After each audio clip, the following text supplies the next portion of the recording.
you need to believe in the message which William Branham brought, okay?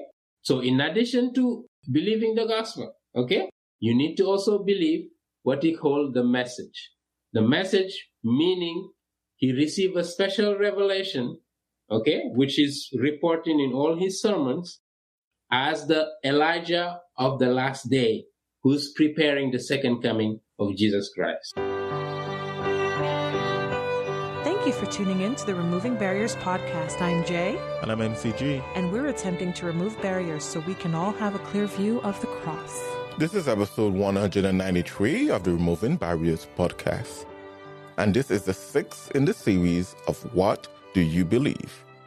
And in this episode, we'll be looking at what those who follow William Branham believe. Hi, this is Jay.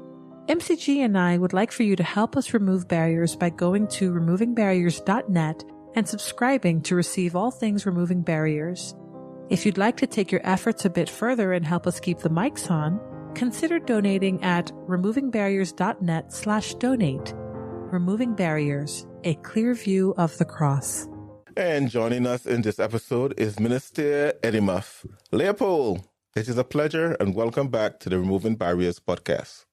Thank you, MCG and Jay, for having me again in this podcast. Yeah, definitely, brother. So a couple of months ago, you started a series on your personal YouTube channel discussing William Branham. So after listening to a couple of the videos, I reached out to you and I said, hey, once you're done with your series, you need to come on over and do an episode with us because I've never heard of William Branham. I'm sure many folks have never heard of him neither. So let us start out by telling us firstly about your YouTube channel, then tell us who are the Branhamists. All right. So first of all, I run this ministry called Edimof. It's a ministry, it's a discernment ministry, which basically cater to the French-speaking world in general. Because having grown up into a French-speaking country, I felt the need, the Lord is calling me to reach out to that. Whether they are Muslim, whether they are, professing Christian, atheists, but in that world, and so we do a lot of videos in French, but also we do have some videos in English, related to different subjects, Muslims, Islam, the Jehovah's Witnesses, a different number of, I would say, Christian cult, what I call Christian cult, and trying to expose those so people know a little bit more about these different groups claiming to be Christian, but really trying to find out what they really teach regarding Christianity.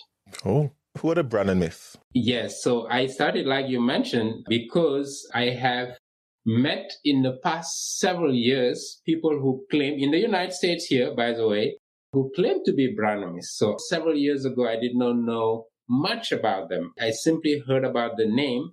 But in the past few years, I basically educated myself around what they are teaching. So I went to do some research online and got a couple of books, some of his biography, official biography of William Branham, and then a number of sources basically documenting his life and also his teaching. And as a result, I felt the need also to reach out to many of these people that I came across with in the United States and also in Africa as I travel to different parts of Africa, especially in Central Africa and then Eastern Africa, where you have quite a sizable number of Branhamists. And even in India, by the way, a couple of years ago, I traveled to India and interestingly, I ran into a church. I didn't know they call it church. I went there. I started hearing about William Branham and things like that. So the idea of really researching it came about after I came across, through my own life and journey. And that's how I started this series, because I felt the need to really reach out to those folks around the world, whether they speak French or English, but with the teaching and what William Branham left as a legacy. Cool.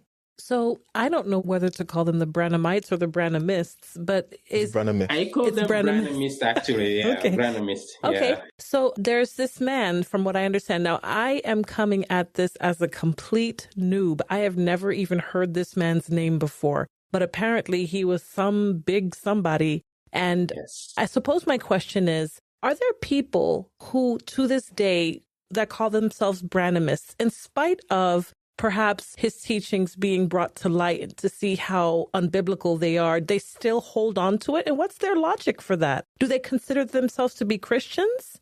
Absolutely. You see, so when William Branham, and we're going to come back to the history, to how he was born and a number of things that I would like to share. Okay. So when he passed away in 1965, he died on December 24th, just on the eve of Christmas, through a car accident where he was with his wife and I think his daughter and maybe his son. And they survived, but he passed away. And many sects came out of that. So he had a main organization. Mm-hmm.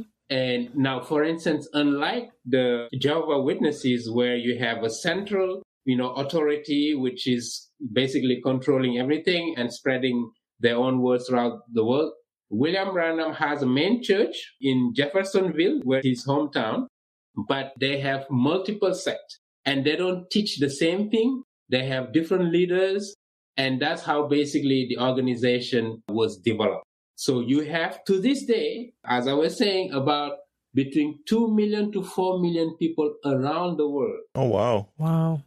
Who believe the teaching of William Branham. And by the way, they are called the message follower. And we'll come back to that meaning of what they call the message, because supposedly William Branham brought into this world the message that Christian was supposed to, hear and adhere to, or, basically obey, because he's the last prophet that God has sent to this world. Oh, wow. And that's why he treated, Christians in general, major denomination, whether you're Catholic, Orthodox, Protestant, Evangelical, he considered them to have the mark of the beast. So anybody who's affiliated with this official, I would say, denomination is part of the mark of the beast. Whereas if you belong to the message, which is what he's preaching, you are basically the bride of Christ. And we'll come back to that. He teaches that you're going to be raptured. You will be the only one who will be raptured. And he's the prophet, the last prophet who is sent by God to deliver the message of end time. Basically, he's the Elijah, and we'll also talk about it. He's Elijah of the last day. And he referred himself to Malachi chapter 4, and we'll talk about it but just as an introduction, he's referring to Malachi 4 verse 5, where it is say Elijah will come in the last days, and he claimed to be that Elijah. Yeah, and he even made claim of deity, like being God incarnate. I'll give you some reference, and some of the people who believe in him do believe he was a God incarnate in the flesh. That's the kind of teaching he has. All right, well, why don't we get in some of the history of, the Branhamists, who was William Branham and all that stuff. I know you touched on it a little bit, but give us the full history. Yes, so he has a very interesting history. See, he was born officially. That's why I'm going to distinguish between official, let's say, teaching, or what the official church, which is to this day exists in Jeffersonville, in Indiana. That's where his headquarters is. And he was born officially April 6, 1909. In Kentucky, by the way, in rural Kentucky, in a small town called Burkesville. In Kentucky. And that's where he say he grew up. But a lot of recent evidence is proving otherwise. And I'll talk about it. But I want to start with his official teaching, which the church at Jeffersonville and all those claim to be Branhamists believe, right? So he was born a special birth. Supposedly, he received a light when he was born in a small cabin in rural Kentucky. There was a light that came through the window where his grandma gave birth to him. I mean, by being the midwife or whatever.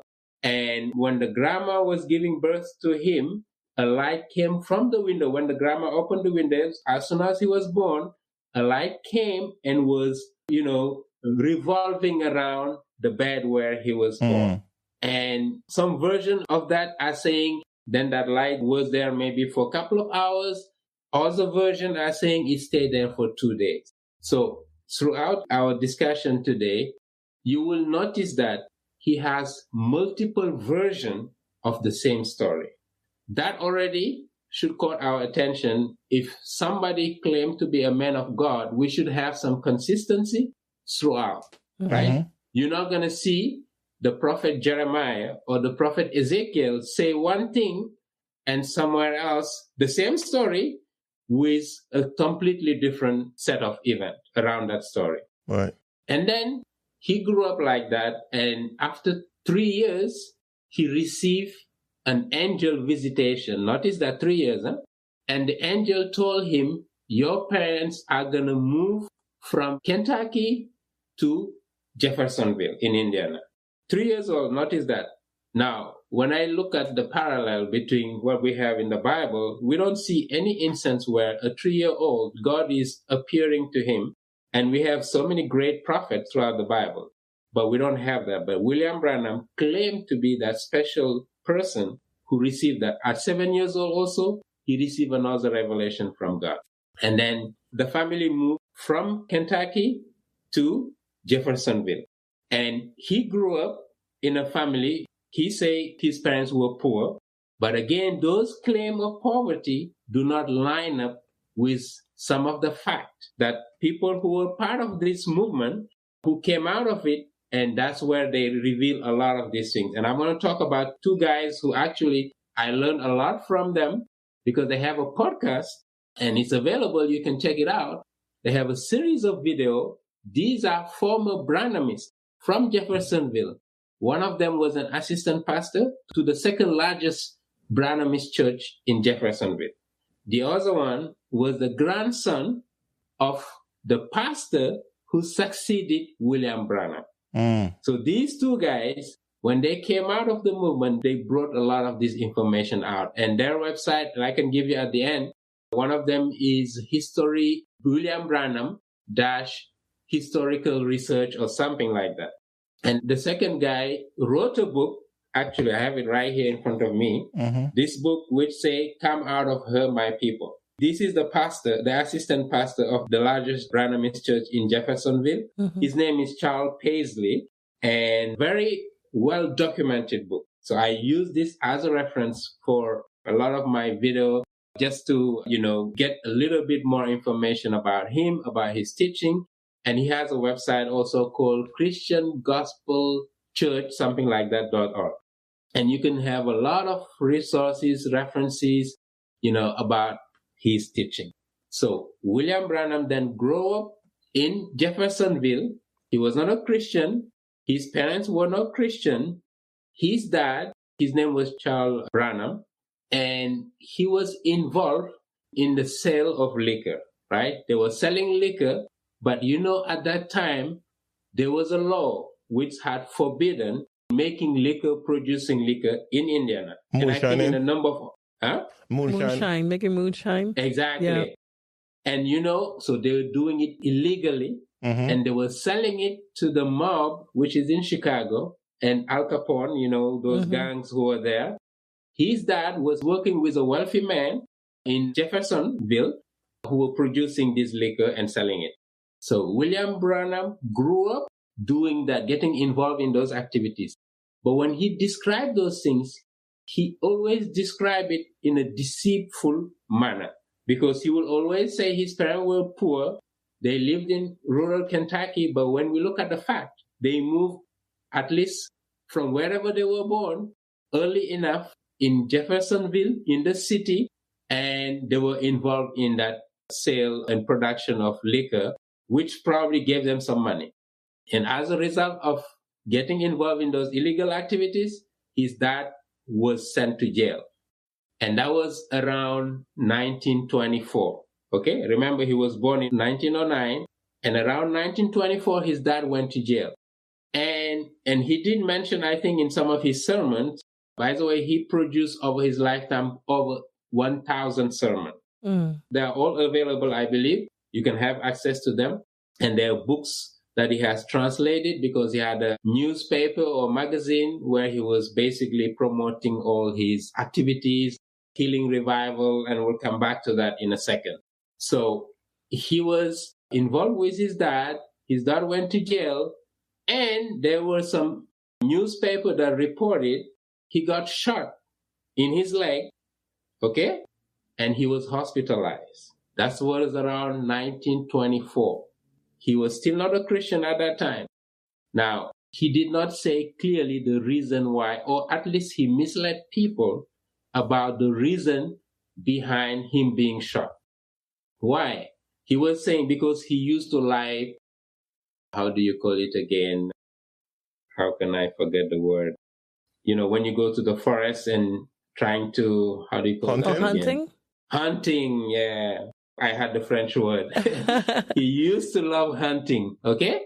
So he said it's during his hunting activities that he got shot, but that is not true. When we recoup all the facts, newspapers are showing all that, it's because he was involved in these criminal activities of illegal production and sale of liquor. So with those gangs and all that, somebody shot him in his 2 legs. And as a matter of fact, in his official birth certificate, official one, you will see he was not born in 1909. We'll come back to that. Mm-hmm. And it's mentioned his name, his full name, his real name, and indicating he has 2 like scars in his leg. And that's related to him being shot. And one interesting fact about that, while he was hospitalized in his early teens, right? He was probably 15, 16. He could not pay the hospital bill. And guess who paid the hospital bill? The mafia. The Ku Klux Klan.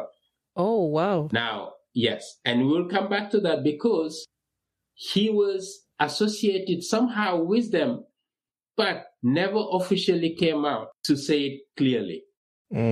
But we were able to find it. So these are some of the records. Why would the Ku Klux Klan pay his hospital bill? Because his dad being in jail, you know, his mom not working, and all his brothers. He was the oldest, by the way. So he was the oldest. He had to take care of the rest of the family. But the Ku Klux Klan, interestingly, pay for his hospital bill. That will bring me to another point.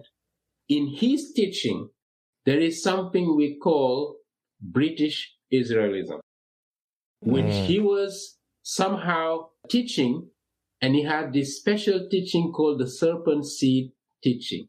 And again, we'll come back to that. I don't want to develop too much on that, but it's associated with this ideology that he was developing of the superiority of the white race against all the other race.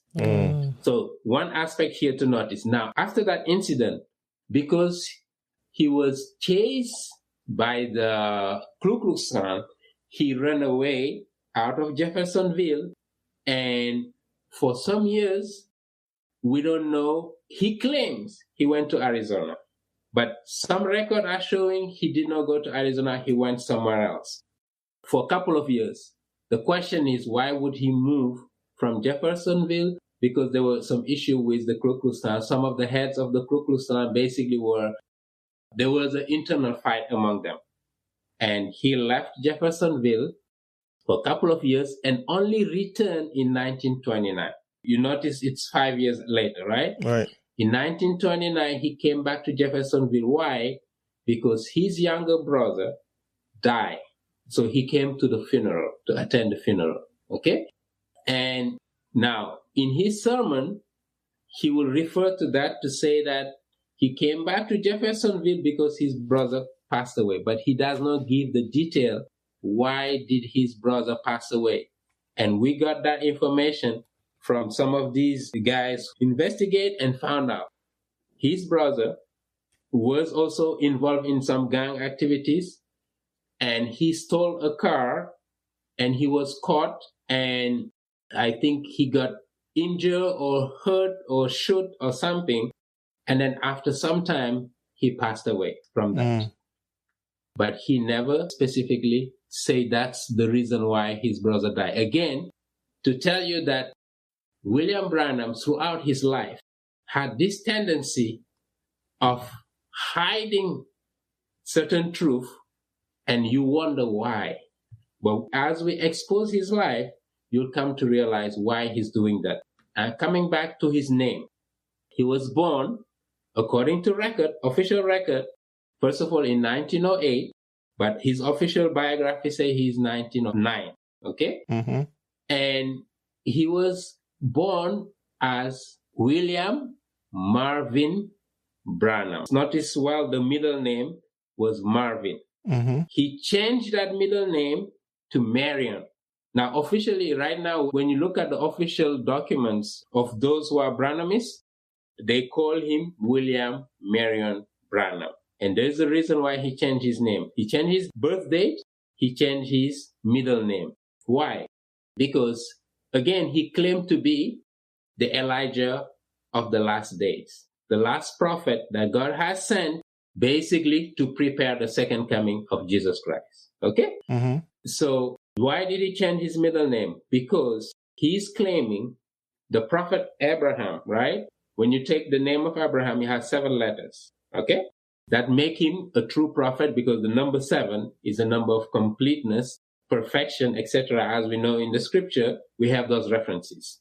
So he said, because Abraham also was 7 letters, him, William Branham, all his names will be 7 letters. So William, if you check it out, it's 7 letters. Branham is also 7 letters. Marvin is not 7 letters. Marvin is what? 6 letters? 6 letters. So yeah. he changed it to Marion with a double R. So that make it a 7 letters. So all his first, middle, and last name now became 7 letters as a testament that he is a true prophet of God. But again, I'm not going to even come back to that because this is a really bad claim, bad argument to use because, first of all, Abraham is an English name. The Jewish name doesn't have 7 letters. One argument. Second thing, you take Moses. Moses is a true prophet of God. He does not have 7 letters in his name. Mm-hmm. So just these 2 arguments should destroy anything that, but in his sermon, you're going to see him claiming to the status of prophet like Abraham, because he had 7 letters, him also, all his name has 7 letters. So that's one example on the side. Second thing, the date of birth. William Branham claimed he was born in 1908, sometime 1907, sometime 1909. And why? Several explanations. First of all, remember he was shot on the legs when he was like 16, around those age. Mm-hmm. And he raised his age, okay, to 1909 so he can escape the justice because they were going to jail him or something. Because he was underage, he changed his name so he can escape, let's say, the justice. That's one possible explanation. Another year he gave was 1908.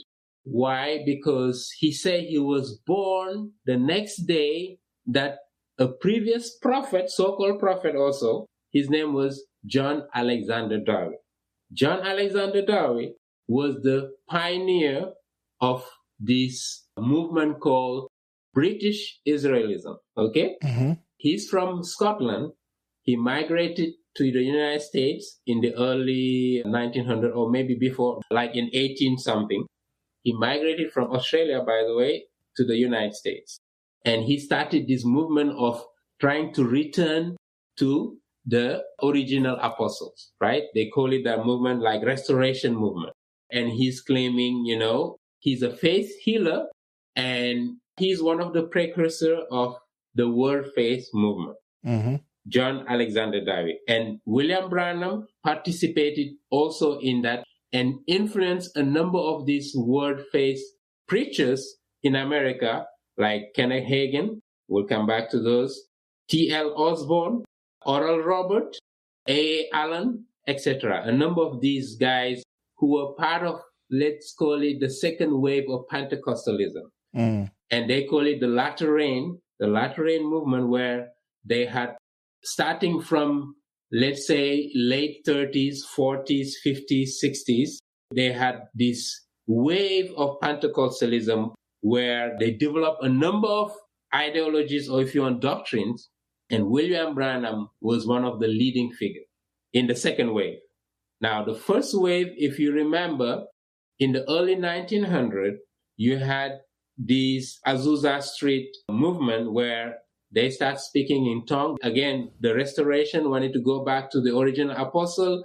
At the Pentecost, when the Holy Spirit will pour out into all the apostles, the disciples, and they start speaking in tongues, they wanted that revival And there was this movement which started in 1906 in Los Angeles here to 1915, and that's where this tongue movement developed in the United States and spread around the world. So that's the first wave of Pentecostalism, okay? William Branham now is part of the second wave, which they call Latter-rain movement, the Toronto blessing and all these where they start, invoking the Holy Spirit and, doing all kinds of craziness, okay? William Branham was at the forefront of that second movement with all those guys that I mentioned.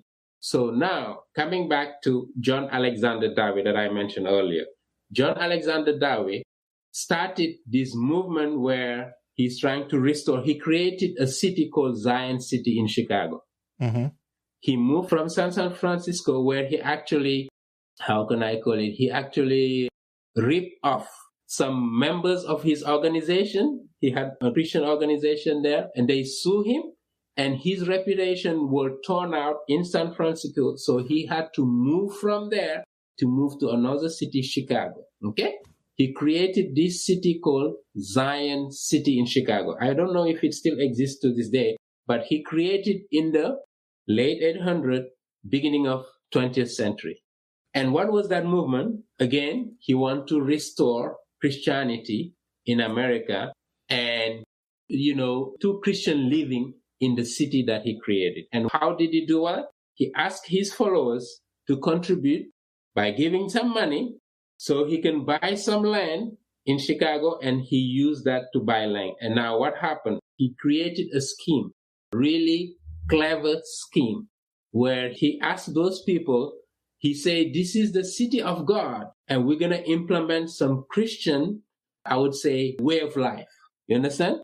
Mm-hmm. And people start flocking. Over 20,000 people left their home, wherever they were living in, from all over the United States, Canada, and maybe overseas to move to that Zion City in Chicago. Oh, wow. And just a quick note, it's actually still there. Zion City in Lake County, Illinois, population 24,655, established by the Scots-Australian evangelical minister John Alexander Dowie. So it's still there to this day, yes. It's still there. Now, can you imagine? Now, interestingly, what did he do? He asked people, his followers, he said, when you come move to that city, because he bought the land, they're going to build their home there, and he's going to give them a mortgage. He bought the land, but they could not have the title deed on the land. That was the scheme. So basically, you give your money, he give you a portion of that land, so you can come and live there, build your home, and you keep paying mortgage. He set up the mortgage like for 1,000 years. Oh my goodness. And guess why he set it for 1,000 years? Because of the millennium. He was saying he's the Elijah of the last day, like Branham is going to claim after him. He said he's the Elijah of the last day, like Malachi, he's fulfilling Malachi 4:5. Mm-hmm. And he asked people to move there because the end time is coming. He was so obsessed with the end time that he created that, and he told them, so you're going to leave the millennium and you're going to keep paying. You don't have to worry about anything so long as you pay your mortgage for that 1,000 years. He accumulated over, and these are estimated, I think they say, at least over $50 to $100 million at that time. Oh my goodness. A lot of money. And guess what? After a few years, in 1905, he died of a sudden stroke. Okay? Oh, wow. As soon as he died, the organization crumbled. And people who invested a lot, because not only they bought their property, they start paying every month this mortgage, they depleted all their savings, and many of them went bankrupt when he died. So his organization now, what happened? Some of the leaders who are in the Pentecostal movement, at that time, there is this guy called Charles Parham and John G. Lake. These are also leaders in the faith movement. They're also part of this. Positive confession, word of faith movement. These are the precursors. So what they did, because they knew Dowie left a lot of wealth, so they rushed to try to capture that organization. So John G. Lake was one of those, and then Charles Parham as well. And they pursued that organization. Other people came later on, You have F.F. Bosworth. These are also Pentecostal who work closely with William Branham. And William Branham now, he say, John Alexander Dowie, before he died, he made a prophecy. He say, 40 years from the time he was doing that prophecy, like which was before he died, he said, there will arise another Elijah, okay, who's going to fulfill what Malachi 4:5 is saying. Now, William Branham claimed he is that Elijah that John Alexander Dowie had prophesied. And because of that, because John Alexander Dowie died, if I'm not mistaken, March 7, 1907. March 7, 1907. Now notice that William Branham now claimed he was born the next day John Alexander Dowie died. Because he wanted to say he's the disciple of John Alexander Dowie and he's the one who replaced him. And 40 years, as a matter of fact, after that, after his death, he came to that same city, Zion, for a healing revival, saying that this is fulfilled when he went to Chicago to do a healing revival. And we'll come back to his healing ministry, all the things he talks about. So now, again, I'm still at the birth of William Branham. He said he was born in 1909 officially, but then the reason why he was born in 1907, because John Alexander Dowie died March 7, 1907. So he said he was born the next day. That's why he used 1907 as one of his birthdays. He also used 1908 as his birthday and 1909. Another reason for claiming these different birth year is because, remember I mentioned the Pentecostal movement, the first wave with the Azusa Street where they start speaking in tongue and all these things. That was in 1906 all the way to 1915. He said he was born right at the beginning of this Pentecostal movement. And he's saying he's the last prophet. He's the prophet that God has sent in this age. And that Pentecostal wave is the beginning of that new era. That's why he was born, in 1908. Okay? So he's giving all these different dates, misleading people, having contradictory. Why? Because he's trying to prove he's a prophet of God. To say that all these events line up. And by the way, he consulted a medium spirit. He consulted those medium, those psychics who told him he had a special birth. And there is a star, when he was born, the star lined up or things like that. So William Branham, as a result, he believed that.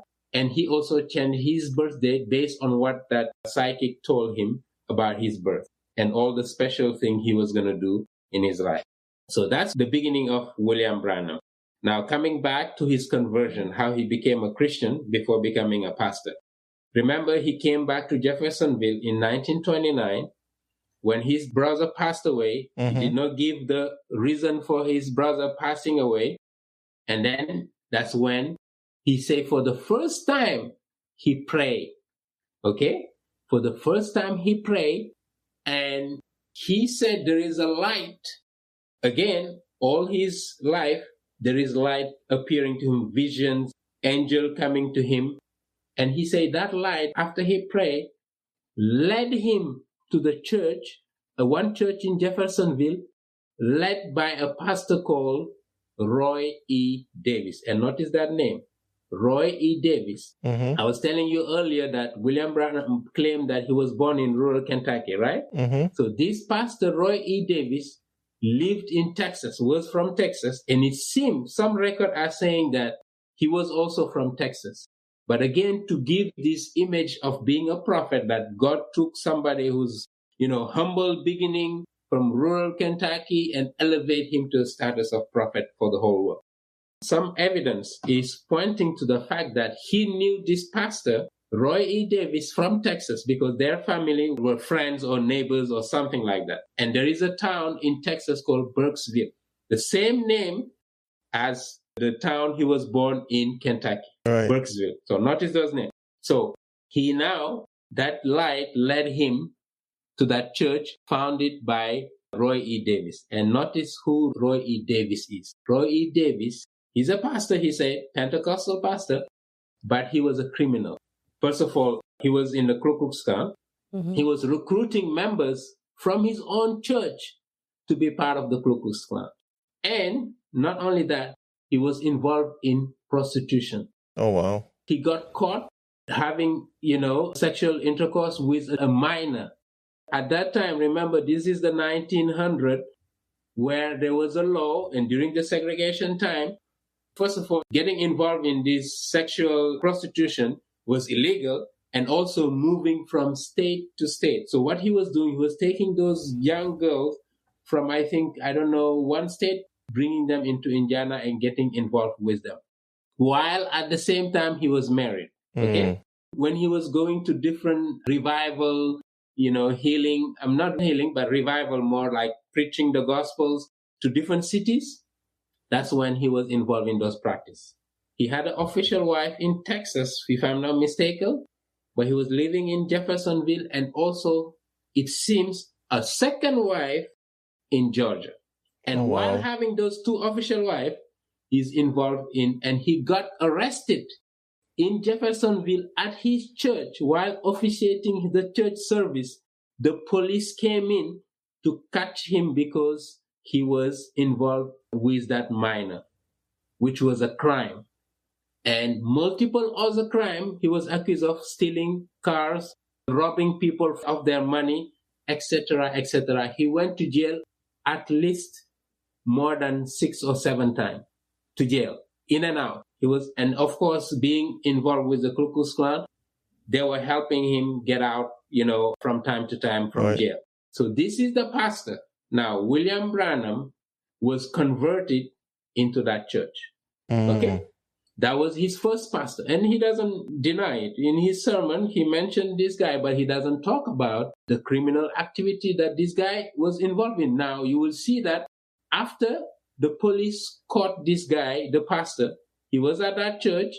He managed to turn that church to becoming his own church after some years, because he was running away from police, from the justice system. By going from state to state, he could not stay in Jeffersonville.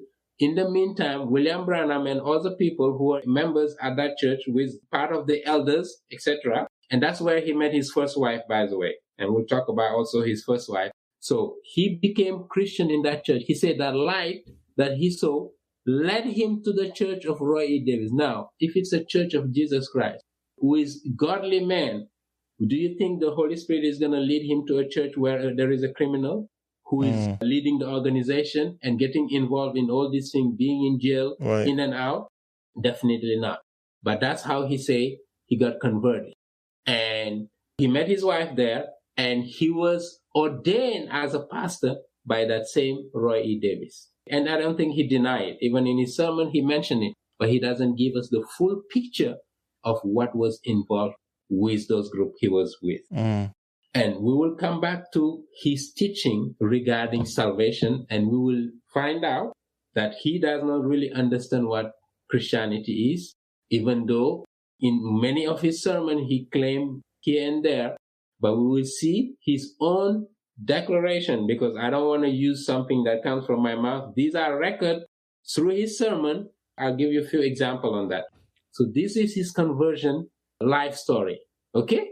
And after some years, he took control of the church. He started the Jeffersonville Church, that is actually the headquarters of Branhamism around the world. That's the same church. And he claimed to have founded that church in 1933. And I will come back to that year, because he claimed to have received vision in 1933 of 7 prophecies. Okay? 7 prophecies, and we'll come back to those prophecies as well. What he said, and a lot of contradiction throughout his years about the 7 prophecy. He claimed he received them in 1933, right, from an angel. He wrote them down in a yellow piece of paper, and he buried them in the cornerstone of the church that is right now in Jeffersonville. That's where he said that's where it was. And notice what happened when he passed away in 1965 through that car accident. First of all, everybody was expecting to resurrect, because that's what he's been teaching them, because he's the Elijah of the last day. he need to resurrect so Christ can come back and rapture his church. They were waiting for him to rapture after he died on the road from Texas to come back to Jeffersonville. He passed away, and they were hoping he's going to resurrect. That never happened. And until April, they kept the body. Until April. So he died in December. They kept his body until April, expecting he's going to resurrect as he has promised them. That never happened. They end up burying him in April. When you say kept his body, like kept him on ice or something? Or some ice or something where they were hoping he's going to resurrect. All his followers. So it took them 4 months to realize, maybe he's not coming back. And then they finally buried him? And they finally buried him. Wow. Yes. And guess what? When they bury him, obviously, many people who were in the movement, what they call the message movement, they left because they realized this guy is a false prophet. Right. Because he claimed he was gonna, they will all be raptured. Obviously, he was gonna resurrect. That never happened. I'm sorry. Can I just pause in here and interject for a second? Yes. So you have a guy whose father was a moonshiner, bootlegger. Yeah. Involved in prostitution. Family is involved in stealing cars.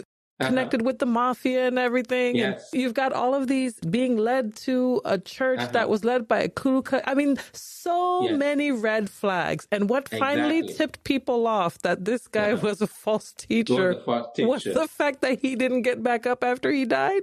After he died. I'm sorry, and guess what? Despite all these things, there are many other things that he did, but you still have people who are following him to this day. My goodness. That's how the devil is so powerful. That's how strong the delusion is, right? The delusion is that he's able to mislead people for years and years despite all the evidence you're presenting to them. Wow. Yeah. And then now coming back to the cornerstone thing. So I was telling you in 1933, he received vision of an angel giving him 7 prophecies. And by the way, those 7 prophecies turned into 18 prophecy because he kept changing or adding here and there. And he said, he wrote it down. When the angel appeared to him, he wrote it down in a yellow piece of paper. In a Bible, he put that and he buried that Bible in the cornerstone because he said, this is something that nobody should see. Okay? Again, that's the prototype of a false prophet. If you have received the revelation, you should show everybody so they can see. Sure. Now, until his death, people believe that those prophecies were buried into his church, which was built, according to the fact, to the evidence, in 1935. Notice that. He said he received the vision in 1933, but that church did not get built until 1935. But keep aside this fact. People still believe they have it.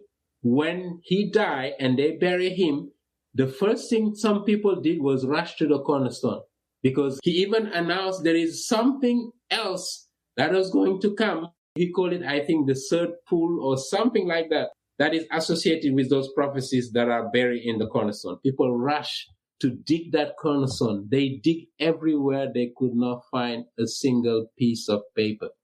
Yet, many did not change their mind. And they still try to rationalize, to give some reason why, this is the typical of false religion. They will find a way to justify something that is not justifiable, but they will find a way.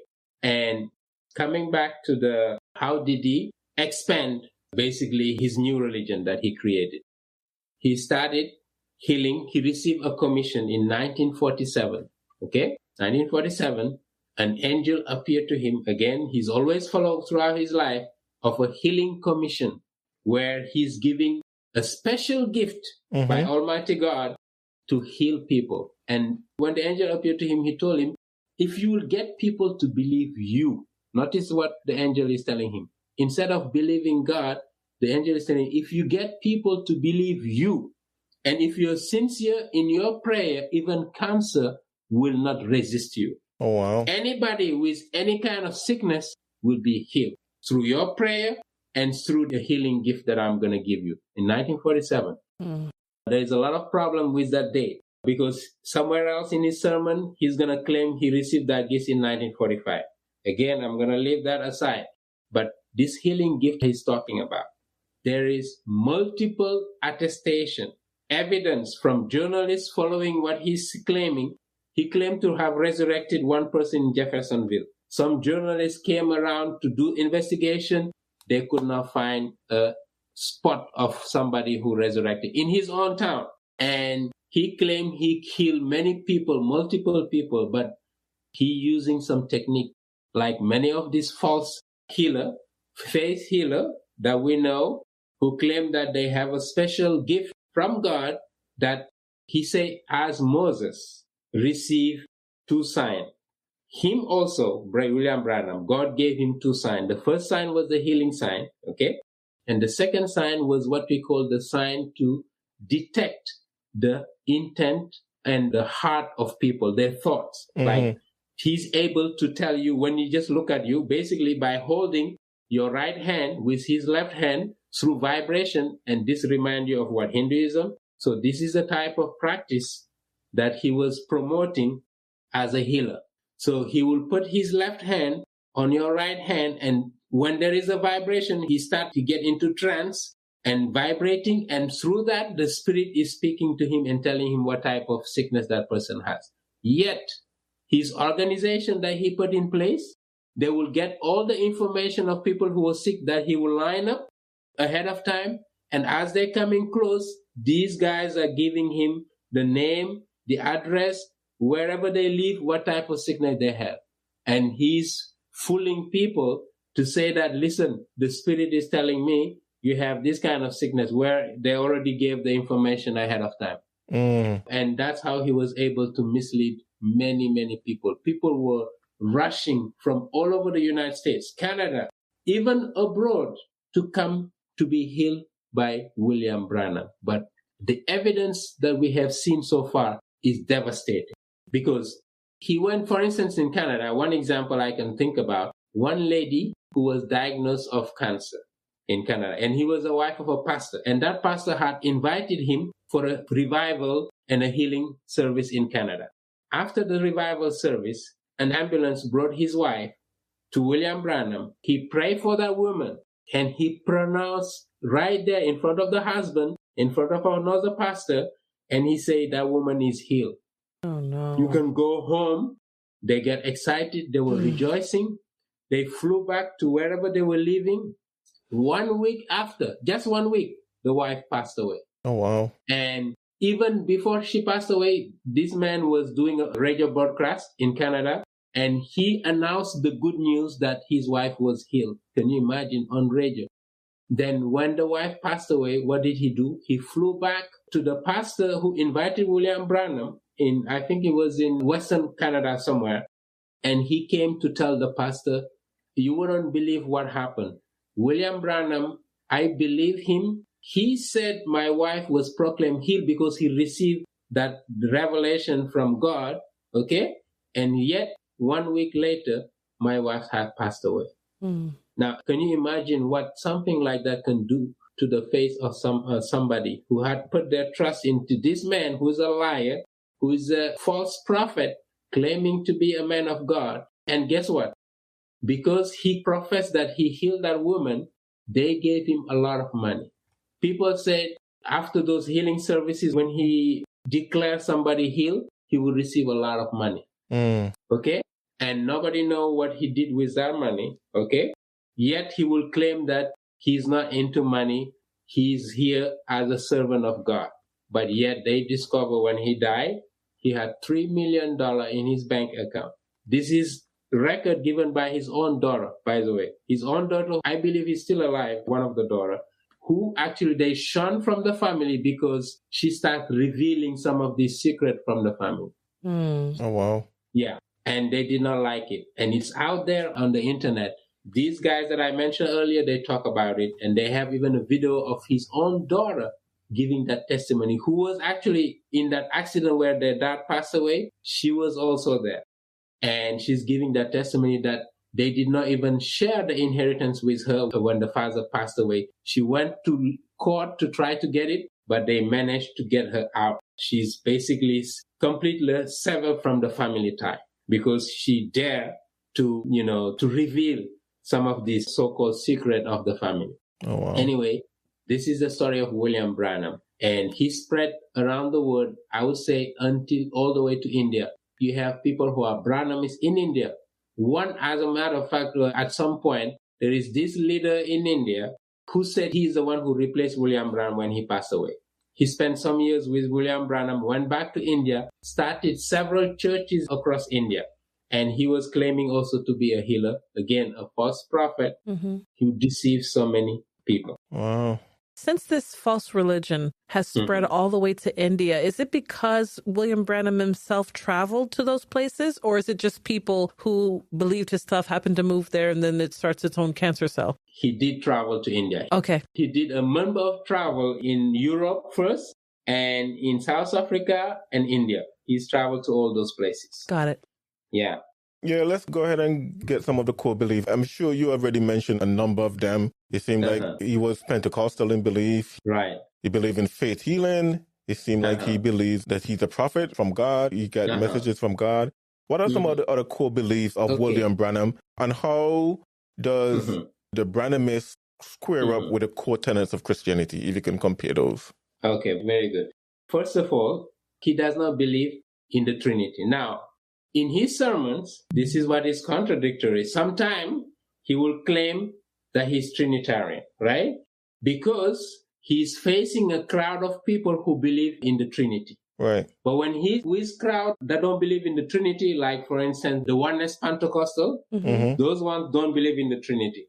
Why? Because they believe in, how do you call it again? Modalism. Heresy. Modalism, exactly. And you know some current pastors like T.D. Jakes? Right. He's a Oneness Pentecostal, and that's what he believed. And many people like that. So when he would go for a revival in a crowd where there's mostly Oneness Pentecostal, he will preach Oneness Pentecostal. When he come to a crowd where it's Trinitarian, because again, his purpose was to gain popularity and to have more crowd following him. So in his own declaration, I'm going to read it right here. He said, the Trinity is of the devil. And I'm going to give you the quote right now. He said, those who believe in the Trinity belong to the devil. I'm going to give you the exact quote he gave regarding that. Okay, let me read this quote, for instance, which is written in one of his sermons entitled 6 and 7 Vial. Okay? This is what he said, a trinity of frog. Okay? Talking about the Trinity, right? Those who believe the Trinity. A trinity of frog. A frog is an animal that always looks backward. He never looks where he's going. He looks where he's coming from. See? Don't you see? Where was Trinitarianism born at?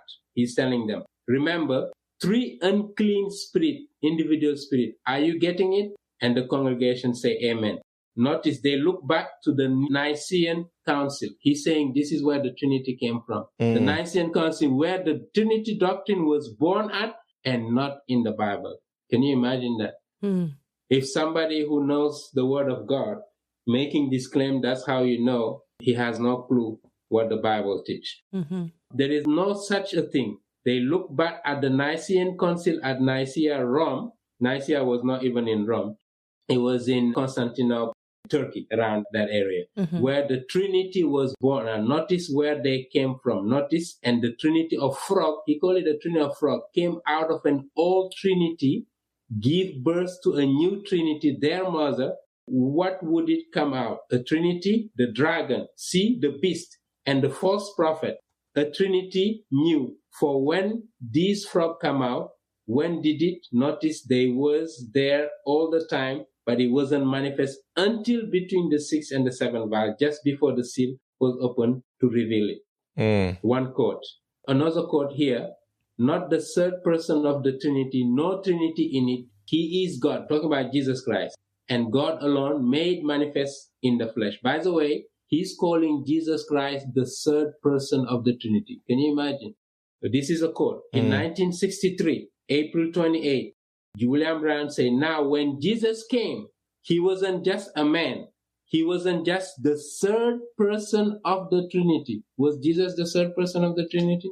No, he's second. He's the second, but this is the claim he's making. So, Trinity, he's vacillating between, Oneness Pentecostal And then sometime he would affirm the Trinity in his sermon. But you can see this quote where he's treating the Trinity as the doctrine of a devil. Right. Another teaching of William Branham about salvation. He said it's not sufficient to believe in the gospel that Jesus Christ brought. Okay? That's not enough.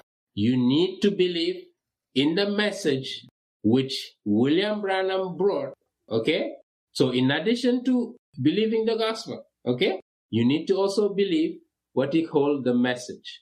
The message meaning he received a special revelation, okay, which is reported in all his sermons as the Elijah of the last day who's preparing the second coming of Jesus Christ. Okay, remember John Alexander Dowie? He's basically imitating what John Alexander Dowie, and now he's saying he's adding to it by coming up with a new message. Now, what does that remind you? The book of Galatians, where the Apostle Paul is telling to the Galatians, if anybody preach any gospel other than what I have preached to you, which you have received, by which you are saved, let him be anathema.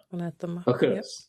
Yep. William Branham is saying it's not enough to just preach the gospel. You need to believe in him. And second, he said only the Branhamists are gonna be raptured. Nobody else, because you have to believe. And as I was saying earlier, he said the major denomination, they are part of the mark of the beast. They have taken the mark of by just belonging to this traditional. That's why you need to come out of this denomination and become a Branhamist and believe in the message. That's how you're going to be raptured. Otherwise, Christ is not going to rapture you because you don't believe in the message. Another teaching, he said he's the prophet of the last age of the church. Basically, he believed in dispensationalism, right? Where you have different church ages, and he said, for instance, Martin Luther was the messenger of God during his time, during the Reformation. And maybe like John Wesley was also the prophet during his time. But as far as the 20th century is concerned, he is the messenger of God for this century, and he's the messenger of the last church, which is the Laodicean church, because Christ is about to rapture his church. So William Branham is basically preparing that. And you need to believe that in order to be saved and to be raptured. And he's so confused about salvation, he claimed that a child who is born out of wedlock can be saved, but cannot be raptured. Oh, wow. Now, go figure that one. He can be saved, but he cannot be raptured. What kind of salvation is that? Exactly. Do you know anybody who's saved that will not be raptured? At that point, it doesn't make sense getting saved. Exactly. And that's the claim he's making. And then the second claim he made, he said, if you are a woman and you get involved in sexual intercourse, okay? And this is how demeaning a view he had about women. And that's connected to his serpent seed doctrine, and we'll talk about it. He said, if you are a woman, okay, and you have intercourse, okay, you can be forgiven, but you can never be saved. And guess what? He's not talking about the man who committed intercourse with that woman. It's only the woman. Only the woman who can be forgiven, but she can never be saved. Now, what kind of salvation is that? Exactly. Do we have a God who is not able to forgive somebody who come to him, regardless of what sin they have committed? He just doesn't forgive us. He also reconciles us. Exactly. And that's the big thing there. Wow. That's right. So these are the teaching of William Branham in a nutshell. All right. Yeah. And another doctrine he taught, he said hell is not eternal.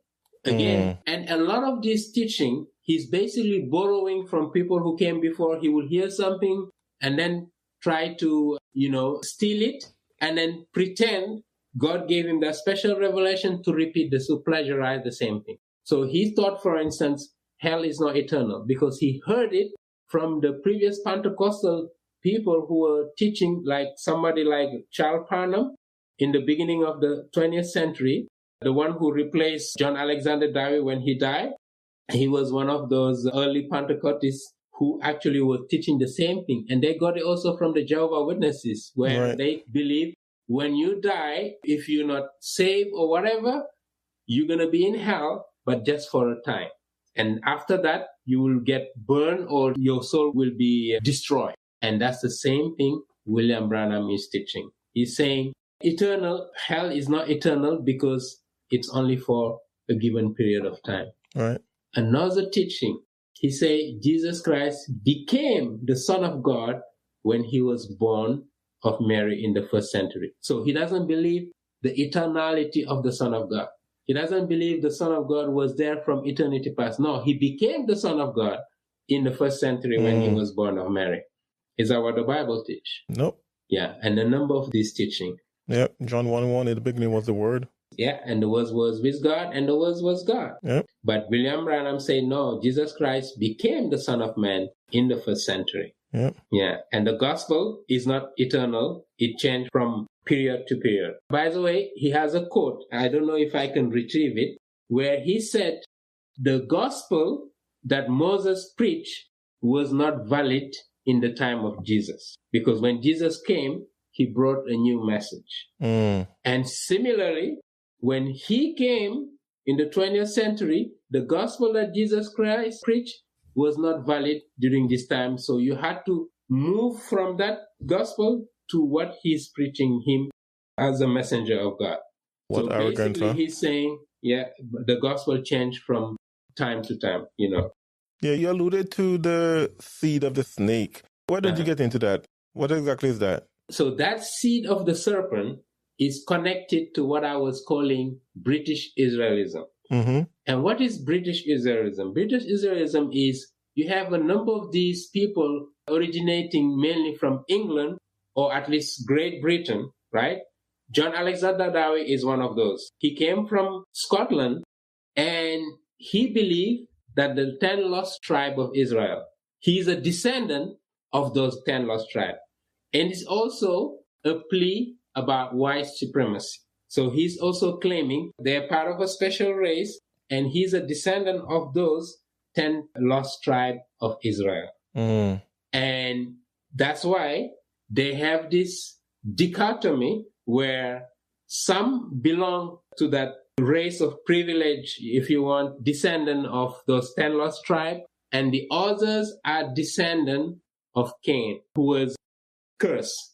Cain, who was cursed by God because Eve had intercourse, sexual intercourse with the serpent. Oh, wow. To give birth to Cain. This is what William Branham is teaching. And he was not the first one to preach it. It was preached by these guys who believe in that British Israelism. And they claim, so Eve had intercourse, not with Adam, but with a serpent. And that's what produced Cain. And that's why some people are cursed. So he believed in predestination. If you are, and this is why there was segregation when he was alive.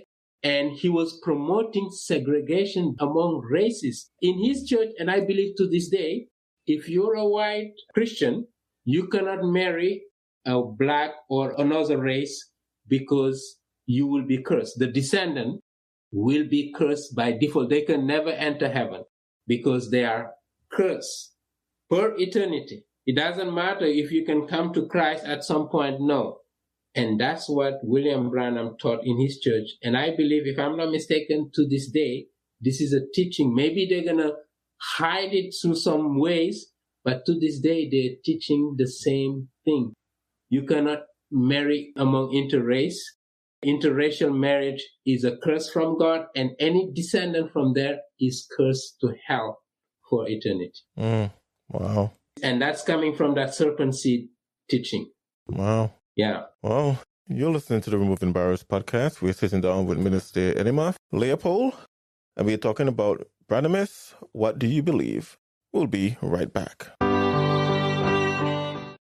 Are you looking for a consistent and reliable place to get all your Christian materials? Try ChristianBook.com. Started from humble beginnings in 1978, ChristianBook.com now offers a wide range of books, CDs, DVDs, homeschooling, and church supplies, plus more. So whether you are a parent, a homeschooler, a pastor, or a layperson, ChristianBook.com can be a one-stop shop for all your needs. Click the link in the description section below and check out the vast array of Christian materials ChristianBook.com has to offer. Do you have the desire to earnestly contend for the faith which was once delivered unto the saints? Answers in Genesis can help. They provide biblically sound books, CDs, DVDs, homeschooling materials, VBS materials, online courses, digital downloads, and the Answers magazine, and more. Plus, tickets to the Creation Museum and Ark Encounter. Go to the Answers bookstore by clicking the link in the description section below, so you too can be ready to give an answer to anyone who asks the reason of the hope that is in you. All right, Leopold, can you share with us and help us to understand the prophecies of William Branham? We all know that the Bible has clear criteria on what is a true prophet. And one of the things that has to be true about a prophet, among many things, is that when they declare a prophecy, that it comes true. So what are some of the prophecies that William Branham touted, and did they ever come to pass? Okay, thank you. I was telling you earlier, in 1933, he said he received a revelation from an angel who gave him 7 prophecies. But over the years, these 7 prophecies turn out to be 10 prophecy, 12 prophecy, and get extended. Now, I want to talk a little bit about a few of these prophecies. The first prophecy that he talked about, here is one of them. The president which now is, and here, this is a sermon he delivered in 1960. Notice 1960. But remember, he's saying he received the vision in 1933. So he's like placing it in that vision to say the president which now in. Do you remember in 1933 who was the president in the U.S.? Was it Roosevelt at that? No, maybe. Roosevelt. Was it Roosevelt? Exactly. Okay. Roosevelt, president. And now in 1960, he's giving a sermon called Condemnation by Representation of November 13, 1960. So if you Branhamists listening or anybody want to see reference, you can go to that. It's called Condemnation by Representation in 1960, November 13. And this is what he declared. He said that vision of 1933, the president which now is, meaning President Franklin D. Roosevelt, now remember, this is 28 years ago. So he's telling them, like when he received the vision. Now notice this, President Franklin Roosevelt will cause the whole world to go to war. Now, as last time I remember, Second World War was not caused by President Franklin Roosevelt. Right. But this is what William Branham is claiming. He received a prophecy. Now, notice when we check the fact, this thing that he's declaring, he's saying it actually around in the 1950s. Can you imagine? This was even after the war. But he's claiming God gave him this revelation and it was Franklin who caused the war. I'm guessing his information is not even complete. He's confused. Who actually causes the war? We know it's all Hitler, sure, who invaded Austria and the war started, right? Mm-hmm. And all other countries. But he's saying here he received that prophecy from God. Now, if somebody had a little bit of historical background and is part of the Branham family, this only should be enough for them to leave this false movement. So he said, and the new dictator of Italy, now this is still his prophecy, Mussolini, shall make his first invasion toward Ethiopia. And he will take Ethiopia, but that will be his last. Now notice that he's saying he's making prophecy. He shall come to his end. Now notice that historically, Mussolini, that's true, invaded Ethiopia. He did not take Ethiopia because Ethiopia was still able to resist, yeah, and pull them back, but nothing, something else. Mussolini himself invaded other country after Ethiopia. Albania is one, Greece is another one he invaded, and I think some of the Czechoslovakian country at that time. That was after the Ethiopia invasion. Okay? One prophecy. Let's look at another prophecy that William Branham gave. He said, we now have a president, right? He's still in 1933. Franklin Roosevelt. And this Mr. Roosevelt, he's saying, will cause the war, as we saw, in a world war through him in his time of his administration. He as president and then said, during this time, they have permitted women to vote, which will be a curse to the nation. They will elect the wrong man sometime, and they did the other day. Now think of that. Said, we will go to war with Germany, and Germany will be fortified behind concrete, and we will take an awful beating at this place. The Maginot Line, 11 years before it was built. Now, notice some historical discrepancy here. The Maginot Line was in France, not Germany. Mm-hmm. He's even confused. He's maybe talking about the Siegfried Line, but not the Maginot Line.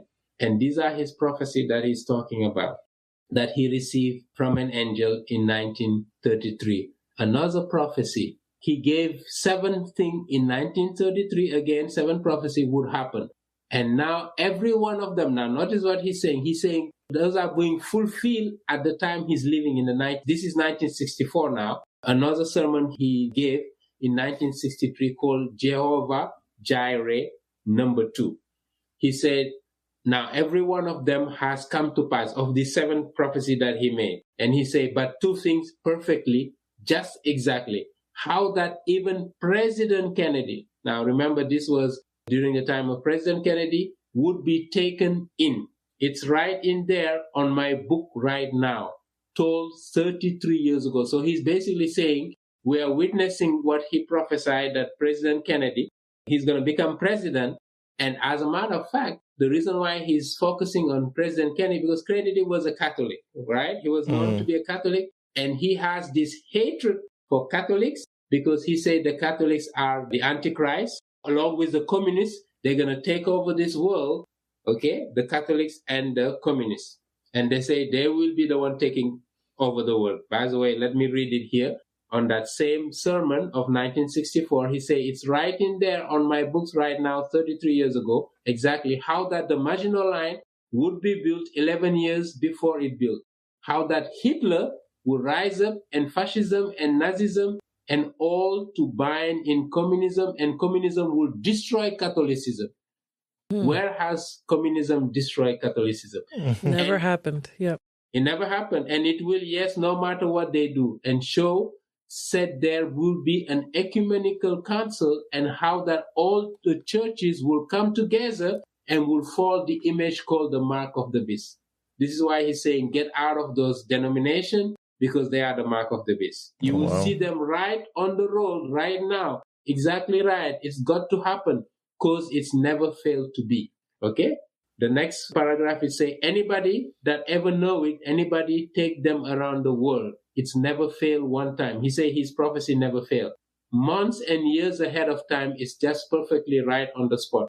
It's God among you people. God in us, the Holy Spirit. Basically, he's saying himself. He's God in the flesh who's coming to deliver this to you.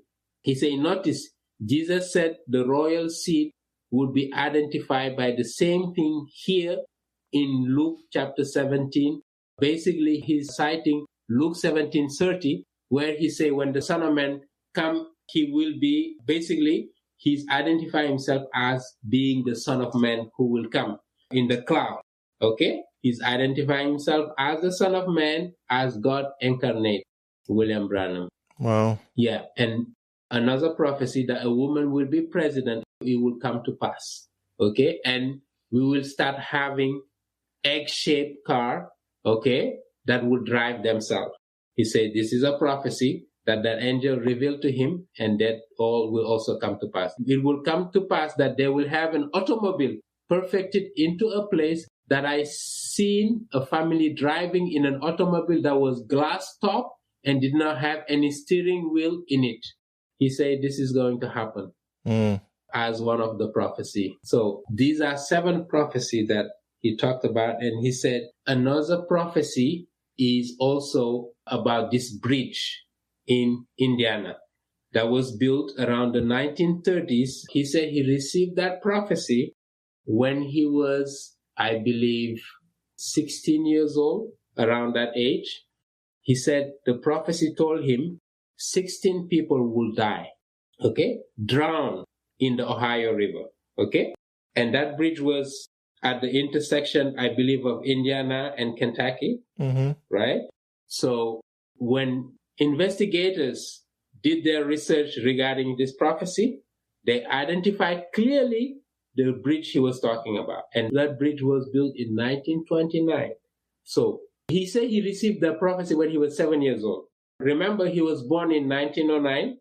So if he received it when he was 7 years old, that was in 1960, right? When we do the math. And he said 22 years from the day he received that prophecy about the bridge collapsing and 16 people dying, being drowned, that will be fulfilled, right? So in 1916, if you add 22 years, what is that?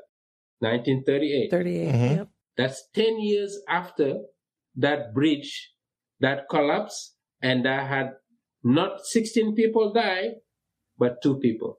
And they not only died, they died through the bridge, they were not drowned in the river.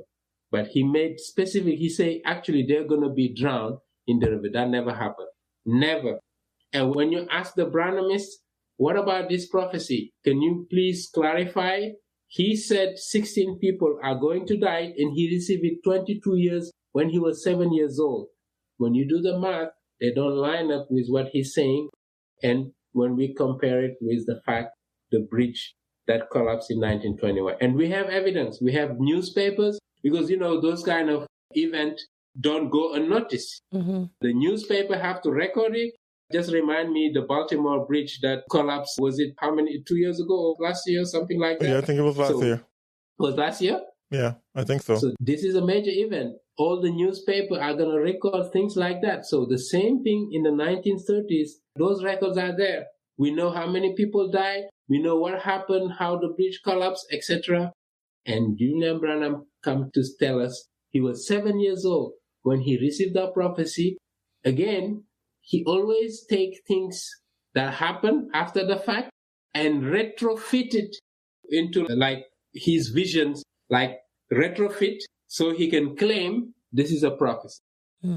He gets news here and there, and he will use it basically to mislead people and to make them believe he's a prophet of God. And again, on and on and on. That never ends. Wow.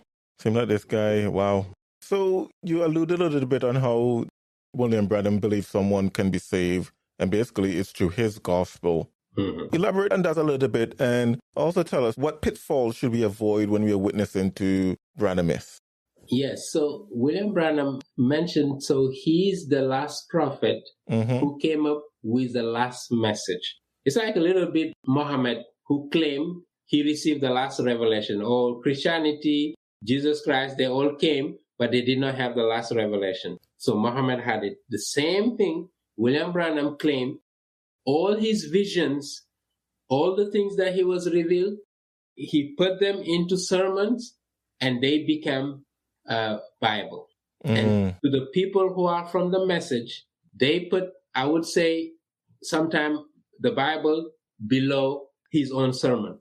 Because when you tell them, this is a sermon that William Branham preached, and he said, for instance, the Trinity of the devil. Do you believe in that?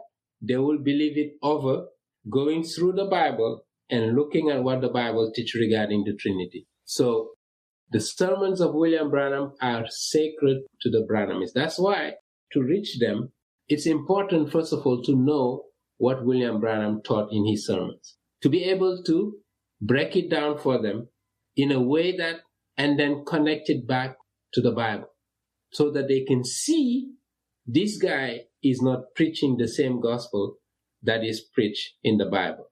Oh, wow. But in order to do that, it sounds like you have to convince these people that the Bible is worthy of being the sole and final authority for all of Christian life. Because if they put Branham's sermons above the Bible, well, then it sounds to me like it doesn't matter what the Bible says. They're always going to, revert back to what Branham said, because Branham is essentially their God. Yes, you're right. Absolutely. And again, some sect of Branhamism actually believe he's God incarnated. As I was telling you earlier, not everybody believe the same thing. You have differences here and there. But one thing they all agree on, William Branham was the last prophet that God has sent. But as you can see, if what William Branham taught is the ultimate, the last revelation, all the others are basically subservient to his message, because that's the last message. That is awful. And that's why it's very difficult also to reach some of them, and it doesn't matter what you tell them about the fact regarding prophecies not being fulfilled, they always have a way of rationalizing it and bringing you back to say, for instance, he said this and it came to pass, but they cannot even give you concrete evidence of what he's claiming that came to pass. And even if you recall, the Bible is even telling us, even if somebody claimed to be a prophet and tell you something that come to pass, that's not even enough. Because if he's telling you something that come to pass, but then he's leading you toward other God than the true God, you still have a false prophet. Yep. Because Satan is capable of some of these miracles to mislead people. Oh, yeah. And can show you something that's going to happen, and then you end up believing it. But then if on top of that, he's going to tell you, you need to believe the message that William Branham taught, that tells you he's leading you to another God than the true God. Now, I feel silly asking this question, but I think it's an important one, because there might be a Branhamite listening that might try to justify or try to explain away the religion that he or she is caught up in. But I think that if we're thinking about eternity, where your soul will be the moment you draw your last breath, this is a really important question. So I ask you to tell us, is a believing, practicing Branhamite biblically saved? I don't believe so. Because again, it brings me to the letter of Paul to the Galatians. He's saying anybody, it doesn't matter if that message came from an angel, if they preach another gospel than the gospel that we have preached, which is that Christ died according to the scripture for our sin, he was buried and rose again the third day according to the scripture. That's the gospel. Yeah. But William Branham came, he said, you need to believe that, but on top of that, you need to believe the last message that God gave to him being Elijah of the last time, who's preparing the second coming of Christ, who at some point he claimed he's God incarnate. He has quote in his sermon where he's definitely claiming that he's God who came into the flesh. So somebody who believes that. Now I'm assuming maybe there are some who don't have that understanding and understood the gospel, but don't really follow what William Branham is teaching. There is a possibility that they may be saved. But if you know what William Branham is preaching, if you know his sermon, what he's teaching, there is no way you can be saved, because this is contrary to what the Bible is teaching. Oh, wow. This is so malicious. You know how there are some leaders who are deceived and then they're deceiving others? This man sounds like he knows what he's teaching is not true and willfully, maliciously deceiving other people. Just pure evil.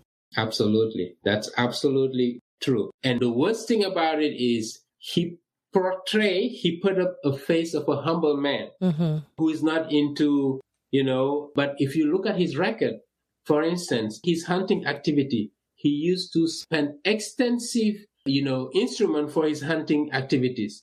And when he's questioned about it, he tried to, run away from those questions to say that, no, I'm not into.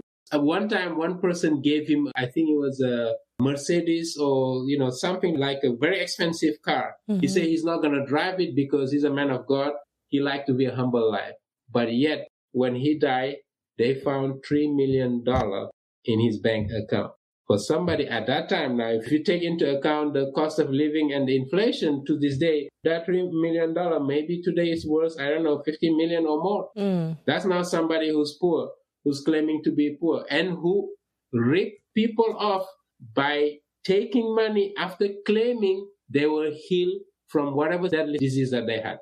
And after people confront him about those who die, he never even talk about returning the money, at least to show some faith that since this person that I claim was healed ended up dying and they gave me a lot of money, at least if you had a little bit of integrity, you should return the money and say, you know what, I misled you.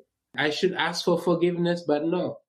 He will turn the page and just either curse those people who are investigating what he's doing or just run away from them. And just to put this in perspective, $3 million back then is $29 million today. Exactly. So that's a lot of money. For somebody who claimed he was living a simple life, but imagine, and we know all the strategy that he was using to get money and to build his own reputation instead of serving God. Yeah. All right. Well, Leopold, tell folks how they can get a hold of you, get a hold of your YouTube channel and stuff like that. All right. So we have a website called www.edimof.org. So E as elephant, D as David, I as India, M as Mary, O as Oscar, and F as Frank.org. So that's our website to see what we have. And we have a YouTube channel called, again, by the same name, EDIMOF. You type it on YouTube and you'll have access to all our broadcasts. All right. Well, Leopold, it was indeed a pleasure. We learned a lot about William Branham and the cult that he started, and I trust that this will help someone. Thank you so much for joining us on the Removing Barriers podcast. Yeah, it was my pleasure. Thank you for having me. This is the Removing Barriers podcast. If the podcast or the blog were a blessing to you, leave us a rating and a review on your favorite podcast platform. And don't forget to share the podcast with your friends. Removing Barriers, a clear view of the cross. Thank you for listening. To get a hold of us, to support this podcast, or to learn more about Removing Barriers, go to removingbarriers.net. This has been the Removing Barriers podcast. We attempted to remove barriers so that we all can have a clear view of the cross.